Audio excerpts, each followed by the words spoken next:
સમાચાર અમદાવાદમાંથી કે જ્યાં ટીઆરપી મોલમાં લાગેલી આગ મુદ્દે મોટો ખુલાસો થયો। ટીઆરપી મોલના ચોથા માળમાં ધમધમી રહ્યું હતું પીજી।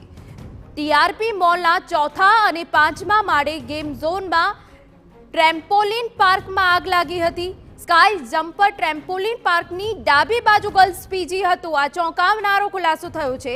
જ્યારે સ્કાય જમ્પર ટ્રેમ્પોલિન પાર્કની જમણી બાજુ સિનેમા ચાલતું હતું। એક તરફ પીજી અને એક તરફ સિનેમા ચાલતું હતું। આગની ઘટના બાદ તાત્કાલિક ધોરણે પીજીમાં રહેતી છોકરીઓને રવાના કરાઈ હતી, જ્યારે મૂવી થિયેટરમાં હાજર લોકોને પણ રેસ્ક્યુ કરાયા હતા। તમને જણાવી દઈએ કે બોપલના મોલમાં કમર્શિયલ બાંધકામમાં રહેણાંક પીજી મામલે કોણે મંજૂરી આપી તે હવે સૌથી મોટો સવાલ છે।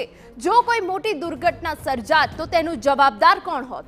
કોની રહેમ રાહે આટલી મોટી બેદરકારી સર્જાઈ તે અંગે પણ હવે સવાલ ઊભા થઈ રહ્યા છે।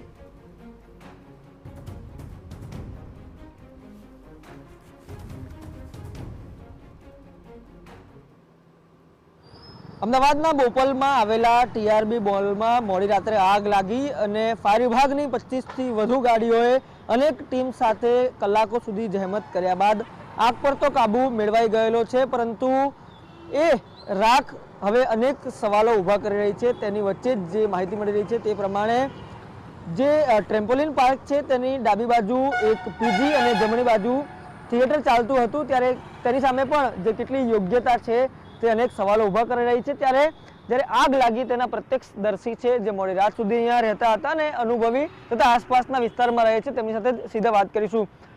રાત્રે આગ લાગી, તમે અહીંયા મોડી રાત સુધી હાજર હતા, એ શું દ્રશ્યો હતા, આપે શું જોયું? અહીંયા 2-2.5 કલાક સુધી તો ફાયર બ્રિગેડથી કોઈ આગ બુઝાતી જ નહોતી। એટલે સવાલ એ ઉઠે છે કે આવા હાઈરાઇઝ બિલ્ડિંગ જ્યારે પરમિશન આપો છો તો પછી એની સામે ફાયર સેફ્ટી બી એરિયા હોવી જોઈએ ને।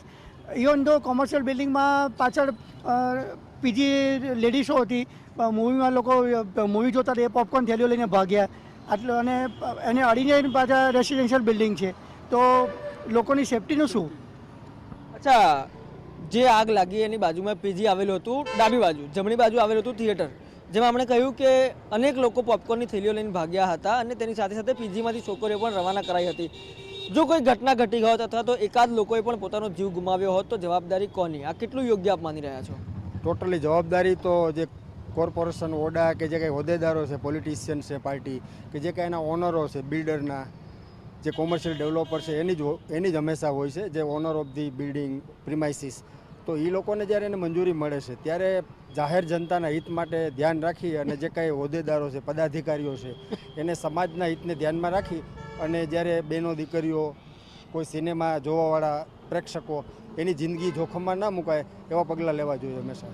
પગલાં લેવા જોઈએ, તેમની સાથે આપના દ્વારા પણ જાણવા માંગીશ કે સરકારના નિયમ પ્રમાણે જે પ્રમાણે માહિતી મળી રહી છે, કમર્શિયલ એક્ટિવિટીમાં રહેણાંક ન હોય, પરંતુ અહીંયા અનેક હોટલ આવેલી છે, પીજી ચાલતા હતા, આપ માનો છો કે કોઈકની રહેમ રાહે આ પ્રક્રિયાઓ ચાલતી હોય?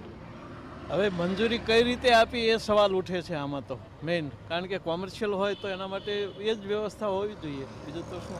અને ફાયર સેફ્ટીની વ્યવસ્થા બિલ્ડિંગમાં પણ છે, તો આગ લાગી તો એ લોકોએ શું વ્યવસ્થા કરી એ પણ કાંઈ જોવા મળતું નથી, એટલે એમનું કામ પણ કંઈક વાંધાજનક હોય એવું લાગે છે। ચોક્કસથી લાગેલી આગ તો બુઝાઈ ગયેલી છે, પરંતુ હવે જે અનેક સવાલ છે તે આગ ઠર્યા બાદ ઊભા થઈ રહ્યા છે। એ ચાહે સવાલ પીજીનો હોય, ચાહે સવાલ હોટલનો હોય, ચાહે સવાલ મૂવી થિયેટરનો હોય, પરંતુ ફાયર સેફ્ટીની સુવિધા હોવા છતાં પણ આ પ્રકારે ગંભીર બેદરકારીથી લાગેલી આગમાં કોઈએ પોતાનો જીવ ગુમાવ્યો નથી, પરંતુ જો કોઈ ઘટના ઘટી હોત તો શું તંત્ર યોગ્ય કાર્યવાહી કરતું? કેમેરા પર્સન તોસીફ મલિક સાથે રોનક વર્મા, TV9।